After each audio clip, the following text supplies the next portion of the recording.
Hey everybody, it's Latto speaking, and in this video I want to talk to you about dealing with stress as an entrepreneur.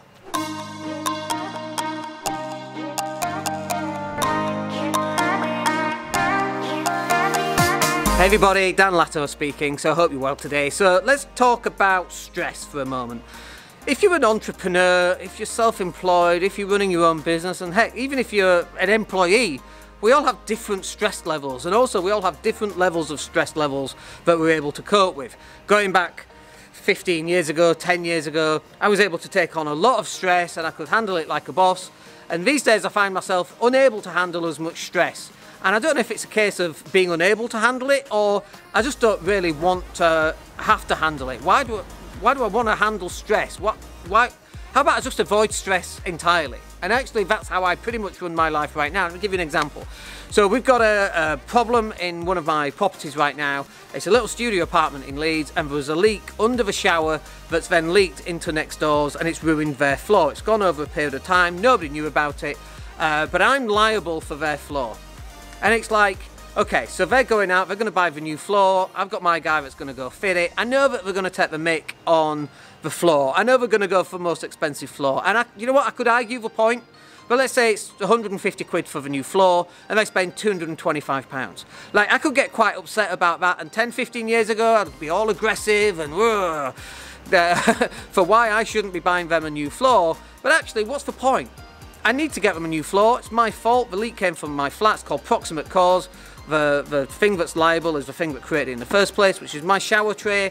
It upsets me that I have to pay them a new floor, but it's my fault. So I have to take it on the chin. I have to take it and pay for it, okay? And if they're going to take the Michael out of, try not to swear, if they're going to take the mick and spend, you know, 225 pounds on new wooden flooring when it should be 150 quid, do you know what? It's 75 quid. Now I've got a choice there. I can argue this 75 pounds, oh, you're having a laugh and you're taking advantage and all this extra stuff, and it can go on for weeks and I can get really stressed out about it. Or I can go, do you know what, there's 75 quid, let's just do it. Thank you very much, part as friends, not a problem, good luck to you. That's what we've done.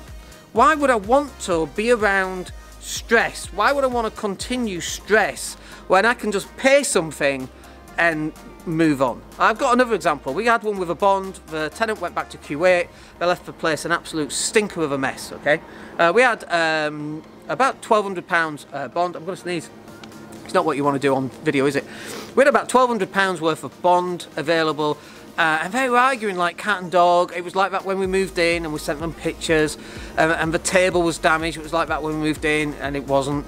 And then the carpet's moth-eaten. Literally, it's moth-eaten. And so we're charging them for replacement carpet because it was almost new carpet when they moved in. They've been in 3 or 4 years.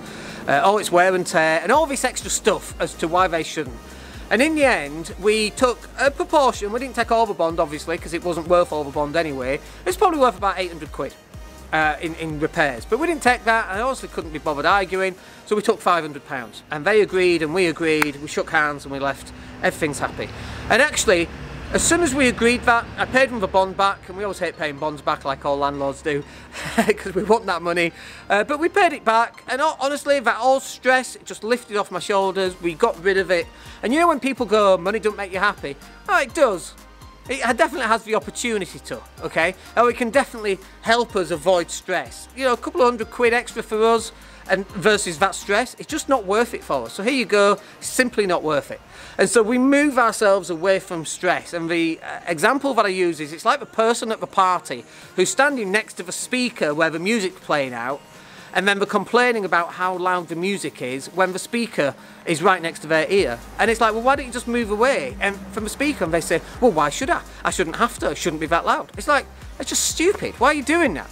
So just move away from stress. I know that's easier said than done sometimes, but move away from the stress where possible, or find ways to reduce that stress. I find that you can only take so much stress, and then it kind of it overflows, doesn't it? It goes over top, and then you explode in a fit of and it's just not conducive for anyone, not conducive for the people around you, not conducive for people you work with, and it's definitely not conducive for your own mental health. So why not just try where you can to avoid getting into these things? And you could say, like with the bond example, but Dan, that's your money. And it is. But I don't care anymore. What I care more about is keeping my mental state in a permanent position of, isn't life nice? And life's not like that. It's not level all the time. You have stress and you have times of bliss, okay? It should be this way, shouldn't it? You have times of bliss where everything's great and you've got times of stress. And my job is to remove the stress. So I have times of lower stress and times of bliss. And I move between those two levels rather than times of bliss and times of absolute stress. That's a big thing to gap, and it's not healthy for you at all. So that's a little bit of an insight into what we do. We'd rather chuck money at a problem and move away from the problem if that's possible, or we try and make friends with people to avoid the problem becoming a problem in the first place. Being nice gets you a lot further than being aggressive and being angry. But just a bit of an insight into what we do with stress, and I hope that's useful for you. My name's Dan Latto. We'll catch up with you on the next video. Take care.